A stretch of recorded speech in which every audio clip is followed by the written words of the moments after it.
Welcome back to the deep dive. Today we are taking on something huge, the British Empire. It's massive. I mean, we're talking about a political entity that at its absolute peak controlled something like a quarter of the world's surface. And a quarter of all humanity. Just think about that scale for a second. It's utterly staggering. It is. And that brings us to the central paradox, right? Yeah. How did this one island nation, which one of our sources describes as starting without gold and great armies. Right, but with boundless ambition. Exactly. How did they achieve this when you had these massive continental powers like France or the Habsburgs who just couldn't sustain it? Well, that's what we're digging into. The popular history loves the drama. I don't know, Trafalgar, Waterloo, the Raj. Of course. But our sources today, they really cut through that mythology. They show the secret wasn't just military might. No, the core ingredients were much more mundane, but way more potent. We're talking financial innovation, the absolute stability of law,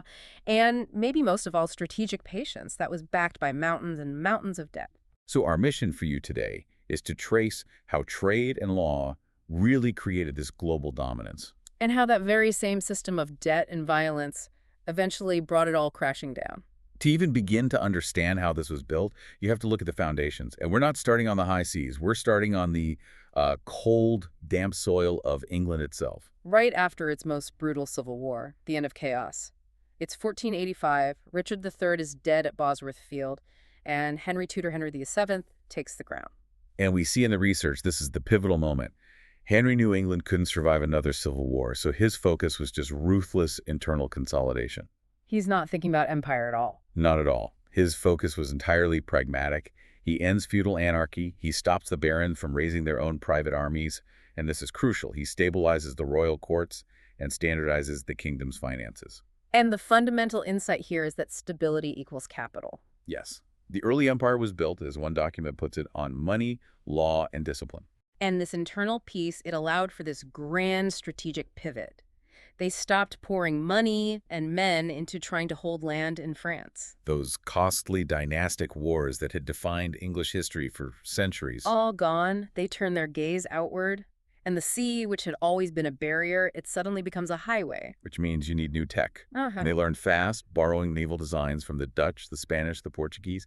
They started building ships that weren't just for coastal defense. These are different. Totally. They were swift, resilient sailing ships built for long-distance voyages and, critically, for returning with valuable cargo. And this all coincides with early capital accumulation, mostly from English wool and the cloth trade.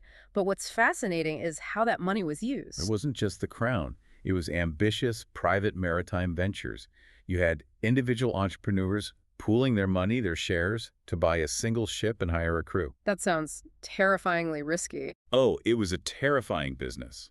Most voyages failed, ships sank, crews died of scurvy. Right. But the few that made it back, they brought back fortunes. And that taught the English mercantile class to treat the sea not just as a military space, but as a path to incredible wealth. Which gets supercharged when Henry VIII takes the throne. We remember him for his wives, but he fundamentally restructured the state. When the Pope refused his annulment, Henry kicks off a political revolution. The 1534 Act of Supremacy wasn't about theology. It was about raw power. And this is where the money comes from. This is where the money comes from. Between 1536 and 1541, Henry orchestrates the dissolution of the monasteries. Our sources call this the largest confiscation of wealth in English history. Just a massive seizure of assets. Vast church assets, fields, forests, entire villages, seized by the crown, then sold off to this new class of gentry and merchants. So you create a new moneyed class whose fortunes are now completely tied to the Tudor regime. And where does a lot of that new state wealth go? Straight into naval power. Directly into naval bases like Portsmouth and Woolwich, building modern artillery-equipped warships. And at the same time, Henry promotes practical men lawyers and merchants like Thomas Cromwell. They're not feudal lords. Exactly. Men who understood finance and administration. Yeah. This centralization created predictable, reliable courts, like King's Bench. And that certainty, the guarantee that a contract or a debt would be enforced, that is the absolute foundation for large-scale capital and long-distance risk-taking. So stability in law paved the way for Elizabeth I in 1558. She brings internal peace with the Anglican Compromise, and that peace lets her focus outward on England's main rival. Spain. Spain. And since England couldn't openly challenge the massive Spanish Empire, they took a Well, a clever hybrid approach. State-sanctioned piracy. Privateering, exactly. Elizabeth basically licensed private captains, Francis Drake being the most famous, to attack Spanish ships and colonies, and they'd split the spoils with the crown. So this was a private business model, but how is it better than the Spanish system of these huge state-run fleets? Ugh, that's the aha moment. The Spanish used these huge, slow crown monopolies, but the English embraced financial innovation, the joint stock company. The Royal Exchange. Yes, and this was the democratization of risk. All that wealth from the new gentry class, they could pool their capital, they'd divide the profits, but they'd also divide the losses. So if the ship sinks... No one person goes bankrupt. Right. But if it returns, everyone gets a share. It's a phenomenal risk management tool. And it's why London grew into this global center of trust and information. You can safely invest in these incredibly risky ventures. And this system gets its ultimate test in 1588, the Spanish Armada. The ultimate test. Spain had 130 massive galleons, but England had better tactics and, crucially, better ships. Smaller, faster? Smaller, swifter. And they refused to get close and grapple. They relied on long-range artillery. Then the fire ships at Gravelines broke the Spanish formation, scattered the fleet. And the storms did the rest. The Protestant wind. That victory was more than military. It solidified this myth of the nation of the sea. And it left Elizabeth's successors with all the tools, the capital, the fleet, the risk mechanisms to truly start building an empire. Which takes us right into the 17th century. On the last day of the year 1600, a group of London merchants forms the East India Company, the EIC. And this private monopolistic corporation, trading things like pepper, silk, and tea, will eventually become a kind of empire within an empire. Oh, it's key to remember this was purely for private profit. The crown provided the flag and protection, but private investors took the profits home. And the profits were obscene. A single successful voyage could generate massive returns. At the same time, you've got the West opening up. Jamestown, founded in 1607, it survives because of one incredibly addictive cash crop. Tobacco. Tobacco. And the demand in Europe just explodes, quickly outstripping the supply of indentured servants. And this commercial demand leads directly to the empire's great moral catastrophe. In 1619, enslaved Africans arrive at Point Comfort, Virginia. And the law quickly solidifies this brutal principle of lifelong hereditary slavery tied to black skin. And this terrible system just explodes with the demand for white gold, sugar from the Caribbean, Barbados, Jamaica. Sugar plantations require brutal, non-stop labor. Life expectancies for the enslaved were just horrendous. But the obscene wealth it generated created a powerful West India sugar lobby in London that defended the slave system for centuries. It all came together in the infamous triangular trade. English goods to Africa for people. People enduring the Middle Passage to the Americas for sugar and tobacco and those raw materials back to England. A ruthless cycle protected by law and naval might. And that brings us to the economic weapon England used against its rivals, the Navigation Acts of 1651. This was a piece of cold genius. It was. The law said that all goods shipped to England or its colonies had to be on English ships. A direct, aggressive economic attack on the Dutch, who were the dominant global shippers at the time. It did two things at once. It eliminated foreign competition, and it forced the rapid development of England's own massive merchant marine. Which leads to war. The Anglo-Dutch Wars, which in turn forced the Royal Navy to professionalize, adopting strict line tactics, convoy systems. And that new predictability allowed institutions like Lloyd's of London to become the global hub for managing maritime risk and insurance. By 1707, this machine is running so well that the final step is internal unification, the union with Scotland. And this wasn't about cultural affinity. It was a pragmatic transaction. Scotland was nearly bankrupt after the disastrous Darien colony scheme failed. So the union gets rid of a northern threat, creates a shared market, and integrates Scottish capital and manpower, the Glasgow Tobacco Lords, the Highland regiments, into the imperial project. A united Great Britain was now ready to dominate the 18th century. Which it did, culminating in the 7 Years' War from 1756 to 1763.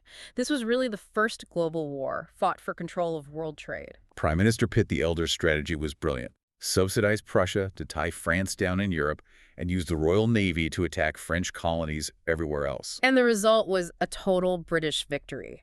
The empire's size literally doubled. But the really crucial transformation happened in India. The Battle of Plassey, 1757. Robert Clive's tiny force of 3,000 men defeats a 50,000-strong army, largely thanks to a betrayal. But the key outcome? The key outcome is that the East India Company gets control of Bengal's taxes, the Devani. This is the moment it stops being just a trading company. It's now a sovereign power, extracting tax revenue from tens of millions of people. By 1763, Britain is at its absolute zenith, but that very victory sowed the seeds of its first massive collapse. Because victory had a price, an astronomical financial cost. Our sources emphasize this crushing public debt Britain now had. So London decides the American colonies, who benefited from all this protection from the French, need to pay their fair share. Enter the Stamp Act, the tea tax. And the colonies were furious. Their response, as we all know, was no taxation without representation. London's counterargument was this idea of virtual representation, that Parliament represented the whole empire, even those who couldn't vote. Which the colonists completely rejected. They said, if we're being taxed to pay for a war fought to protect India, a place where we have no say, then the system is illegitimate. The Boston Massacre, the Tea Party, all sparks, and leads directly to the Revolutionary War in 1775. A long, bitter, and ultimately humiliating war for Britain. Saratoga in 77 brings in France and Spain. The surrender at Yorktown in 81 was the final blow. The loss of America was devastating, but it forced a strategic rethink. London realized direct military control and taxation without consent. It just breeds resistance. So the empire shifts its focus. It grants local autonomy to the white settler colonies, the future dominions, and turns its full attention to the vast wealth of the East, primarily India, and the new penal colony in the South, Australia. And that pivot sets the stage for the Victorian era, the true zenith of the empire, now driven by just unprecedented technological and industrial mastery. Britain becomes the workshop of the world. The key strategic move was adopting free trade. This wasn't altruism, it was pure confidence. Britain's industrial superiority was so total that by opening global markets, they could crush local industries everywhere else. And the technology was just overwhelming. Steam power, with ships like the SS Great Western, freed trade from the wind, Bessemer steel made everything stronger. But the deepest advantage was information control. The submarine telegraph cables. We see the 1866 transatlantic cable let London talk to Calcutta in hours instead of months. The Eastern Telegraph Company effectively controlled the global flow of information. And that control became absolute when Prime Minister Disraeli shrewdly bought controlling shares in the Suez Canal in 1876. It cut the route to India in half. 12,000 miles down to 6,000. And Egypt became a crucial protectorate, not for democracy, but as our sources say, to safeguard a 160-kilometer waterway. Yet, underneath this gleaming surface, the brutality continued, especially in India. Decades of EIC corruption, tax extortion.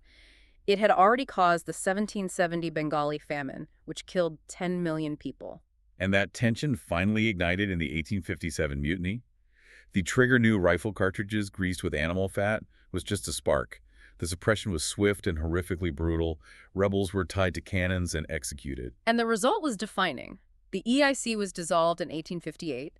India became the jewel in the crown under direct British rule, with Queen Victoria as empress. This violence was then exported globally.